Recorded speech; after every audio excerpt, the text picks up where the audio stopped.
The undeveloped world right now is in crisis when it comes to water, which is very unfortunate being in the 21st century, but it is.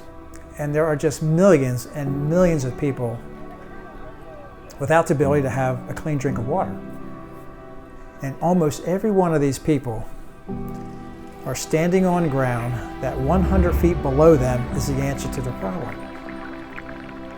It just takes someone, and it takes some money, to drill down and get that clean water. It's there, we just need to go get it.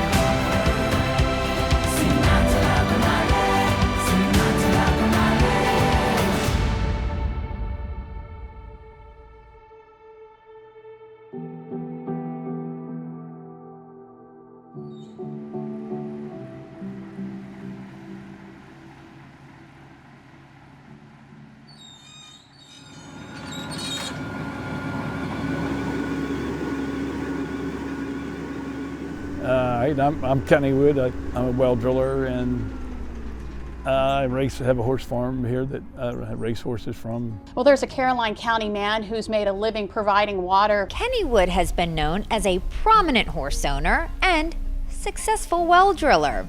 Starting a business was very difficult. You give work away just to prove that you could do the job.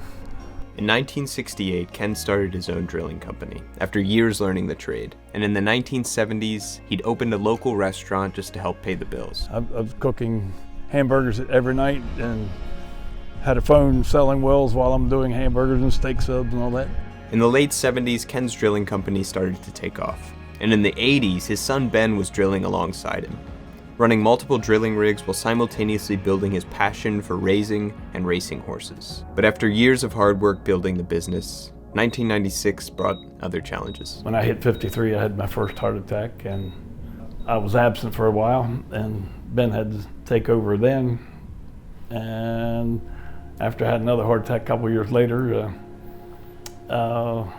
we started working together. In the 2000s, Lifetime Wells started to see real success. I always had dreams of having a 57 T-Bird, And in 2004, he got one. A couple years later, a church from Pennsylvania reached out to Ken to buy one of his rigs. They saw an ad in the National Geographic about Ghana having the worst guinea worm problem, and they wanted to buy a rig and send down there. And I take the rig to York and get ready to turn around and go back, and they asked if I would go to Ghana. I thought a minute, and I said maybe. I was thinking I didn't have time to do that. I'm still thinking I'm finally successful. I can have my stable of old cars, and 2 weeks later I go to a bank seminar, and the key speaker comes out and says, "My name is Albert, I'm from Ghana." And that scared the devil out of me. His speech was on having to walk 2 miles twice a day to get water out of a scum pit, and that he was taking shots to this day from the water that he was drinking. And at that point I said, "Okay, God, I'm on your team. I'm all with you." But then I had to tell the wife that I was going to Africa, and that was scarier than than the trip. My wife is so nice and congenial. She goes along. This is their source of water. This is the source of during dry season. Dry season. We are just in January. Just beginning? And yeah, the rain will start coming in April. Down. Yes, so definitely Another month, that'll be dry. Yes. Bye. When I get there and see the devastation, people hauling buckets of water miles and miles and getting water out of scum, things like this, it changed their whole outlook on life. I'd go to bed crying at night, and then you get mad, you're gonna take care of it, so. We were just starting to roll at the end of 2 weeks that we were supposed to be there, so we got our tickets changed so we could go one more week. So we ended up getting 25 wells that trip, you know, and then they were all clapping, thinking we did something great, but to me that was absolutely nothing to what we were going to do. So Ken's travel agent on the trip was a Ghanaian named Christine. I think when he left after about a week, he called back to say, hey, I kept dreaming and seeing these people fetching this green water. And I think it is God calling me to come back and do more. Will you help me? And I said, yes, I will. it takes about $100,000 per trip when you're doing 50 wells or 40 wells with the pumps and everything. So the second trip, I sold my Thunderbird, sold a couple building lots that I had. It's just the right thing to do.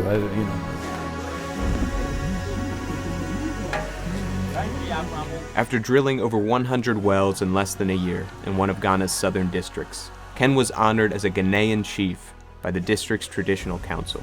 A chief in our tradition, you have to have a new name. So his name is Togbi Agbechi, which translates Chief Life-Giving Water. Around 50 feet down is where you'll find water, and Ken can drill that deep in an hour. Their small team has drilled 460 wells at last count, and each one changes the life of a village. We were fetching water from a broken down well over there. The water is infested with a lot of germs. We suffered a lot. But with the coming in of this water, our health has improved considerably. I've never seen anybody selling their property to make somebody who is not their family happy. And I've asked him, what do you gain? But when the water is gushing out and the kids and the women start shouting, he said, that is my pay right there.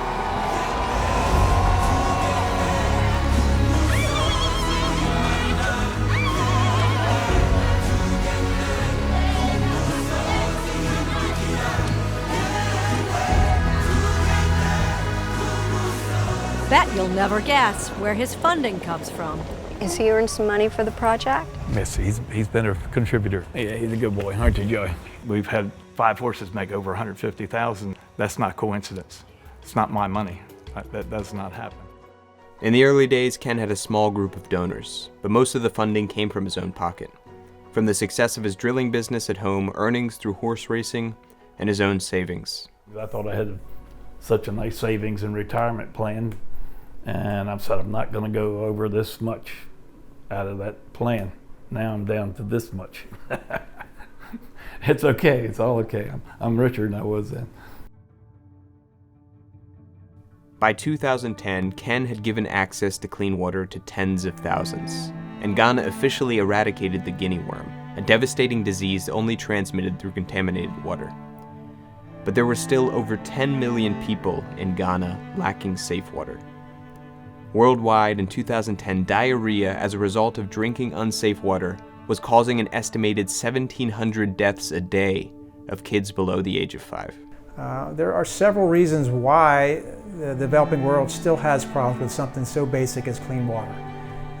Some of it is because there's not a lot of people know how to get clean water out of the ground. It's a very small niche of people who understand how to do that. Secondly, it's extremely expensive. The equipment costs and what it takes to get water out of the ground properly is very expensive. A water well driller's technique and equipment depends on the terrain they're drilling in.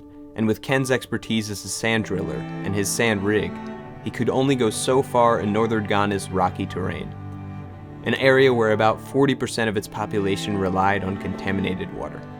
2010, I got my buddy Dave Powell to help me find a rig, and a rock rig, and send it to Ghana. David Powell, a rock driller with his own successful drilling company based in Pennsylvania, had his own background working with water in the developing world, building sustainable water systems for Moroccan schools in the early 2000s. I've known Ken my whole professional life, And he had started working in Ghana in 2006, so we had a lot in common. We started talking about our charity work. And the stories he was telling me on how much work he was getting done in Ghana just floored me. And I'm thinking, what am I doing wrong? With a $300,000 rock rig in Ghana and David's nonprofit by his side, Ken was able to double his operations and expand to even more remote areas. And in 2011, the director of a small nonprofit in Eastern Africa gave him an opportunity to expand even further. He came over and asked if we would like to do the same thing in Tanzania. At that time, 09-10, business shut back and my rig was sitting in the shed with all the equipment to go with it, and we had the option to sell it or send it to Tanzania. Ken and his son Ben took another leap of faith, sending their $500,000 rig to a new country, trusting their new nonprofit partners to take care of it until they arrived. That's pretty dangerous to do that without knowing someone, but you have to have faith there also, and I figured I could help many, many people there also.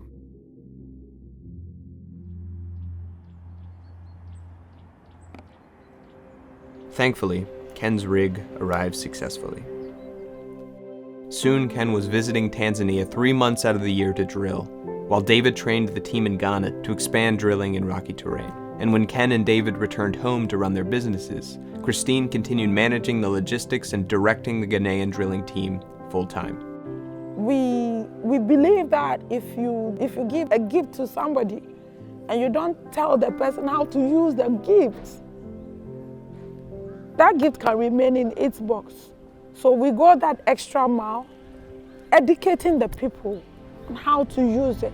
As difficult as it is to buy this expensive drilling equipment, ship it halfway around the world, run these operations from around the world, halfway around the world, the sustainability of the portion of this is even harder.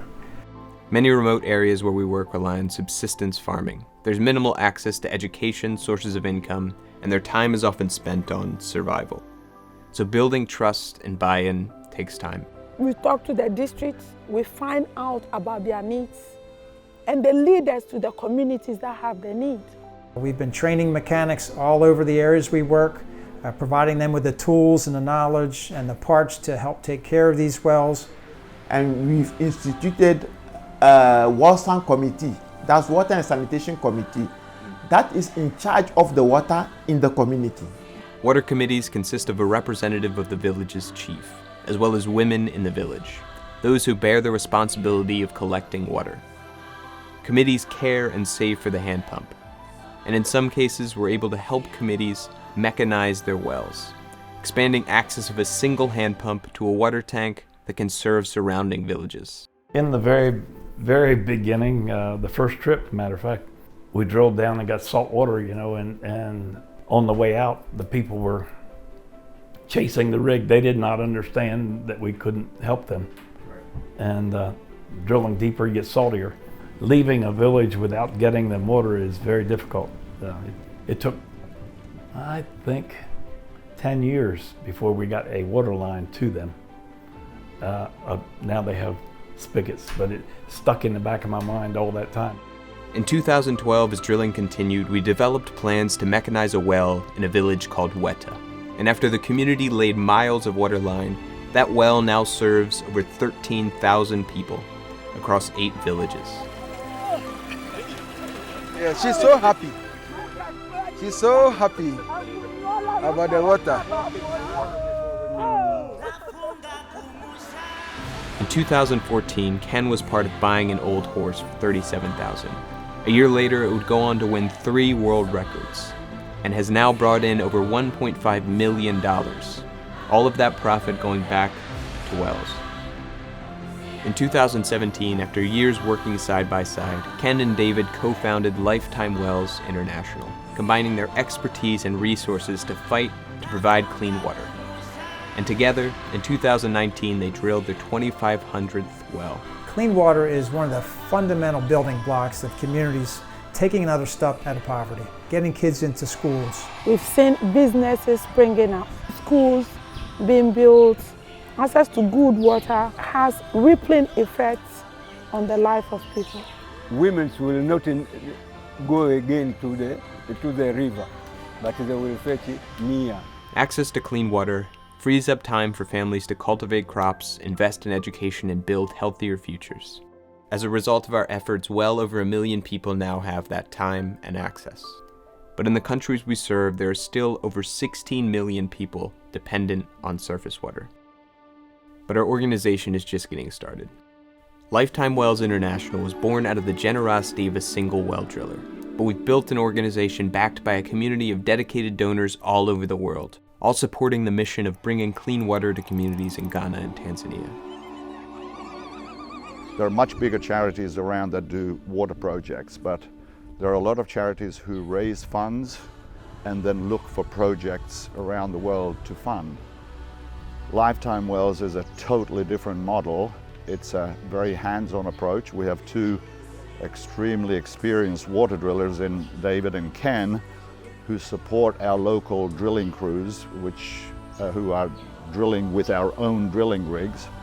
I think one of the amazing things about Lifetime is, unlike a lot of other charities that you give to, 100% of whatever you give is going to the mission.